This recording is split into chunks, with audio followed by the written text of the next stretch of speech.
There's a quiet lie sitting at the center of retirement advice. It does not scream, and that is why it works so well. It tells you to stare at your investments and ignore your house. It tells you your wealth matters, but only if Wall Street can see it. And if you believe that lie, you can sit on a gold mine. You can live inside massive value and still feel broke. You can spend years thinking you are behind when you are not. You can quietly miss one of your biggest retirement tools. Because the real question is not how much your house is worth. It is how much of that value can actually support your life. That is a very different question, and it changes everything. Now listen, that shift is where real retirement planning begins. I want you to imagine your retirement in two parts. Not one giant number, but two separate piles. Pile 1 is income that arrives no matter what. Pile 2 is savings, equity, and everything you can draw from. Most people are taught to obsess over Pile 2. They chase the biggest account balance they can build. But your bills do not ask about your net worth. Your bills ask one thing every month: can you pay me? By the way, if you're finding this helpful, the subscribe button is right there. I never waste my viewers' time. And this topic matters more than most people realize. So let's keep going. Here is what they do not want you to know. It is much easier to sell you fear than clarity. Fear keeps you chasing a bigger portfolio forever. Clarity might show you that your house already changed the game.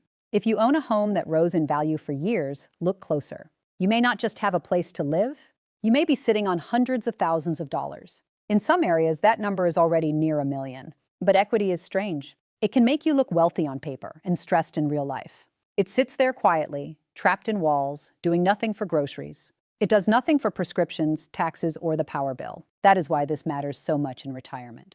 $1 million in home equity sounds huge, but if it stays frozen, it is not income. And retirement is lived with income, not applause. Let me tell you about Patricia and Ruth. Patricia is 67 and retired from a school office. She has about $180,000 in savings. She lives in a paid-off brick house worth about $650,000.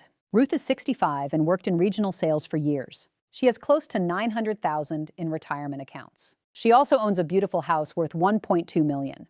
From the outside, Ruth looks like the clear winner. But Patricia sleeps well, and Ruth does not. Patricia knows her monthly bills and her income floor. Ruth checks market headlines before she pours her coffee. Patricia feels calm, and Ruth feels hunted. Patricia's house is simple, quiet, and fully paid for. Her expenses are low, and her plan is clear. Ruth's house is gorgeous, but taxes, insurance, and upkeep keep rising. Her wealth is larger, but her certainty is smaller. It is not about who has more saved. It is about who has more certainty. Let that sink in. That one truth explains so much retirement stress. Think back to those two piles for a moment. If your home equity stays locked away forever, it sits in pile 2. It looks impressive, but it does not breathe life into your month. To help you, some of it must move closer to pile 1. That does not mean selling your soul or panicking. It does not mean doing something reckless with your house. It means using your home on purpose, not by accident. It means turning silent value into practical flexibility. And that flexibility can do several powerful things. It can help you delay Social Security for a larger check. It can reduce the need to sell investments in a bad market. It can protect a surviving spouse when one income disappears. Let me ask you something. Do you know what your monthly income will actually look like when you retire? Be honest with yourself. A lot of fear comes from not knowing that number. Think of Social Security like a faucet. Behind that faucet is a pipe you filled your whole working life. Every paycheck and every payroll tax built pressure in that pipe. The longer you wait, the stronger the flow can become. If you claim at 62, your monthly benefit is smaller. If you wait until full retirement age, it is higher. If you can wait until 70, it can be much higher. That difference can quietly shape the rest of your life. For many people, the gap between 62 and 70 is huge. Not because of one dramatic moment, but because income stacks over time. And Social Security usually comes with cost of living adjustments. Those yearly increases help your income keep pace with rising prices. Now here is where home equity enters the room. If your house gives you flexibility, it can help you wait. A line of credit or a planned move could bridge those years. That can turn temporary equity use into permanent lifetime income. Patricia understood that. She did not rush to claim the second she could. She used part of her cash savings and trimmed spending for a while. Her house gave her confidence that she had backup if needed. By waiting longer, she locked in a stronger monthly Social Security check. That larger check now covers more of her core bills. And those annual adjustments matter more every single year. Her plan got quieter, stronger, and easier to live with. Ruth did the opposite. She had more assets, but no clear bridge plan. She claimed early because she felt pressure, not because it was best. Now her check is smaller and her stress is louder. The question is not what is the best age for everyone. It is what is the best decision for your life right now. That answer depends on health, work, marriage, taxes, and cash flow. And yes, it also depends on your home. Think of a pension like the foundation of a house. It is not flashy, and people often forget its value. But it holds up your whole retirement without asking permission. If you have one, you need to count it honestly. A pension is not just a check. It is an asset hiding in plain sight. If someone offered to buy that lifetime income stream, it could cost a fortune. Many retirees quietly underestimate how powerful that is. So if you have a pension, your home equity decision changes. You may not need your house to create basic income. You might use it later for care, repairs, or legacy planning. Or you might leave it untouched because your floor is already strong. If you do not have a pension, that matters too. Your home may play a bigger role in creating backup income. It may help you delay Social Security or survive market drops. It may be the quiet stabilizer you did not realize you had. Quick question for you. If your retirement income was completely guaranteed for life, would you feel different right now? Most people would. That feeling tells you what really matters. Inflation is like an ice cube in the sun. It does not vanish all at once. It melts slowly, silently, and without asking your permission. It nudges every bill higher while your attention is elsewhere. That is why home equity can be both helpful and dangerous. Helpful, because it offers a reserve when costs rise. Dangerous, because many people assume a paid-off house means low expenses forever. That is not how retirement actually works. Property taxes creep up. Insurance premiums creep up. Repairs arrive in lumps, not polite monthly reminders. One roof, one water heater, one bad storm, and there goes a chunk. Health costs do the same thing. They erode your plan quietly, maybe not in one shocking year, but across many ordinary ones. That is how retirement pressure builds for good people. And this is where perceived data fools you. You think your monthly needs are one number. Your bank statements quietly tell another story. Real retirement planning begins when feelings meet facts. A lot of people say they need $1 million to retire. That number gets repeated so often it feels holy. But a big round number is not a retirement plan. It is a slogan, and slogans do not pay bills. You can have $1 million in a brokerage account and still feel exposed. You can also have modest savings and a strong income floor. That is why the $1 million myth confuses so many people. It focuses your eyes on size, not function. And home equity gets trapped in that same myth. People say, my house is worth $1 million. Okay, but what does that actually do for your month? What does it do for your spouse if you die first? Think of a safety net under a tightrope. You hope you never need it, but it changes how you move. That is what home equity can become when used wisely. Not your first answer, but your strong backup answer. Now let's talk about a risk many retirees never see coming. It is called sequence risk, and the term sounds fancy. It simply means bad market years early in retirement can hurt badly. If you withdraw during those years, you lock in the damage. Imagine retiring into a downturn. Your stocks fall, but your bills do not. If you must sell investments while they are down, the wound gets deeper. That can quietly change the next 20 years. This is where a home equity line can matter. Not because debt is fun, and it is not, but because a temporary backup source can keep you from selling low. Used carefully, it can buy your portfolio time to recover. That is not a trick.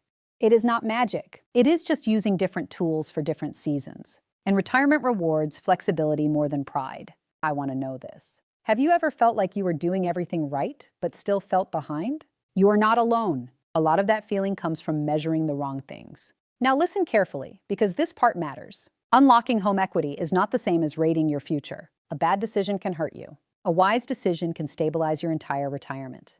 There are really a few main paths. You can downsize and free up cash. You can use a home equity line, often called a HELOC. Or you can explore a reverse mortgage, if it fits your life. Each choice comes with trade-offs. That means there is no one-size-fits-all answer. But there is almost always a better answer than ignoring the house completely. Silence is also a decision, and sometimes it is the costly one. Downsizing sounds simple, but it is emotional. Your house is not just square footage. It is birthdays, routines, neighbors, and the sound of your own front door. So you need to separate memory from math without disrespecting either. If you sell a high-value house and move smaller, you can unlock real cash. You may also cut taxes, insurance, and maintenance. That is a double win if the move fits your life. But if it isolates you, the math is not the whole story. A HELOC can offer flexibility, but you must respect the risk. Rates can change and payments matter. This is not free money. It is a tool that needs boundaries and a clear purpose. A reverse mortgage is often misunderstood. So let me explain it simply. It lets eligible older homeowners access part of their home equity. They can receive funds without a required monthly mortgage payment. But that does not mean there are no costs. Interest still builds, fees exist, and the loan balance grows. You still must pay taxes, insurance, and maintain the home. Ignore that and the plan can unravel. For the right person, though, it can be powerful. It can create cash flow without forcing a sale. It can provide a standby line of credit for bad market years. It can help you stay put while easing pressure. For the wrong person, it can be a mess. If you move soon, if the house is hard to maintain, or if confusion exists, pause. This is why you do not make these choices from a television ad. You make them from your actual numbers. Here is a question for the married folks. Have you and your spouse ever actually talked about what happens if one of you is gone? Most couples avoid this. That silence can be expensive. When one spouse dies, the survivor often loses one Social Security check. That can mean income drops while housing costs stay. The electric bill does not care that one person is missing. Neither does the tax bill. So if your house is the biggest asset you own, plan for that moment. Can the surviving spouse still carry the home? Will there be enough income for taxes, repairs, and care? Will unlocking equity help, or will a move be smarter? This is where Patricia did something very wise. She walked through widowhood planning before a crisis arrived. She asked what would happen if she were alone in that house. Hard question, yes, but a loving one. Ruth never wanted that conversation. Her husband handled most financial details for years. Now she knows the house is valuable, but the plan is fuzzy. That fuzziness is what keeps her awake. Some people think home equity is only for rich people. That is not true. Others think using it means failure. That is also not true. The real issue is purpose. Why are you unlocking it, and what problem is it solving? If the answer is vague, stop there. If the answer is clear, now you have something to work with. Maybe your goal is delaying Social Security to age 70. Maybe your goal is protecting investments in bad markets. Maybe your goal is creating a cash reserve for long-term care needs. Maybe your goal is helping the surviving spouse stay secure. Here's something most people never consider. Do you know the difference between what you need and what you want in retirement? Those are not the same number, and your home may need to support one before the other. Need is shelter, food, medicine, transportation, and basic dignity. Want is travel, gifts, hobbies, and a little more breathing room. Both matter, but they are not equal in a crisis. Home equity planning gets better when you know which one you are funding. That is why I always come back to income first. Your retirement is not a trophy case. It is a monthly reality. And monthly reality responds to income, not bragging rights. If your house can help strengthen your income plan, that matters. If it can lower expenses, that matters too. If it can protect your spouse, that matters deeply. That is how you unlock value without losing your peace. Start with this. Write down your true monthly spending from the last year. Not what you guess and not what you hope. Use the real numbers sitting in your statements. Then divide those costs into two groups. Costs that must be paid no matter what, and costs that are flexible if life gets tight. That shows you what your income floor must cover. Next, list every guaranteed income source you expect. Social Security, pension, annuity income, and anything else that is steady. Write down what it looks like at 62, 67, and 70. Do not guess here either. Then look at your house honestly, not the fantasy number from a neighbor's story. Estimate the usable equity after selling costs, taxes, or loan limits. That is the number that belongs in your plan. After that, give your equity a job. Do not just admire it. Decide whether it is meant to bridge Social Security, protect investments, or support later care. One job is better than 10 vague hopes. And then, talk with your spouse or the person affected most. Walk through the survivor scenario in plain language. Who stays, who pays, and what changes if one person is gone. Clarity now prevents panic later. If you want help, get it from someone who starts with your life, not someone who starts with a product brochure. A good planner explains trade-offs in normal language. A bad one hides behind complexity and urgency. Because this is not about squeezing every dollar from your house. It is about building a retirement that feels livable. A plan should help you breathe easier, not feel trapped. That is how you know it fits. And if you are sitting on major equity right now, hear me clearly. You are not automatically behind because your portfolio feels smaller than someone else's. You may already have more flexibility than you think. You may already have one of the strongest backup resources available. The goal is not just to survive retirement. The goal is to enjoy it. To sit in your kitchen without that low hum of fear. To know your plan can hold when life gets messy. Your income needs to be greater than your expenses. But your confidence needs to be greater than your fear. Numbers matter, but how you feel about those numbers matters too. And that feeling does not come from having more. It comes from understanding more. If this gave you a new perspective, even a small one, then subscribe. The more clarity you build now, the stronger your future becomes. And if you are still thinking about that house of yours, good. It may be doing more for your retirement than anyone ever told you.